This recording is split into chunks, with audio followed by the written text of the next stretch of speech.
বেশ কিছুদিন ধরে সোশ্যাল মিডিয়াতে আমাদের নিয়ে অনেক কথাবার্তা হচ্ছে। কয়েকদিন যাবৎ টিকটকে বিশেষ করে আমাদের দুইজনকে নিয়ে অনেক সমালোচনা হচ্ছে যে আমাদের সম্পর্ক কি হয়েছে, ডিভোর্স হয়েছে কিনা, কি হয়েছে। ঐশী বলছেন, আমরা এখনই এই বিষয়ে কথা বলতে চাচ্ছিলাম না। ও চাচ্ছে না, আমিও চাচ্ছি না, কিন্তু আমাদের এখনো ডিভোর্স হয়নি। তো আমরা এইসব ব্যাপার নিয়ে এখন কথা বলতে চাচ্ছি না। তো আমি চাই না যে আমাদের এই ব্যাপার নিয়ে আর কোনো সমালোচনা হোক। আর ও আমাকে মিন করে অনেক ভিডিও বানাইছে, এটা আপনার আমাকে মেনশন করে বলছেন, কিন্তু ও বলতে একদমই আমাকে মিন করে বানায় নাই।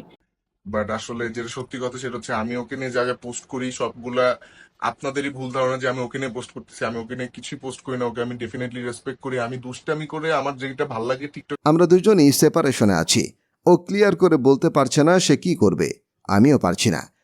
আসলে আমি চাচ্ছি না আমাদের এই প্রাইভেট ব্যাপারটা পাবলিকলি আর আসুক। ও চাচ্ছে না, আমিও চাচ্ছি না। তাই এটা আমরা এখন ঠিক করতেছি।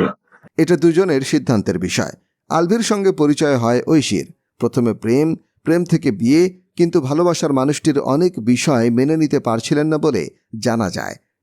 দুজন আলাদা আছি, সেপারেশন আছি। এখনো আর কি আমাদের মধ্যে ডিসিশন হয় নাই, এটি তো হবে নাকি। এরপর আলাদা থাকতে শুরু করেন।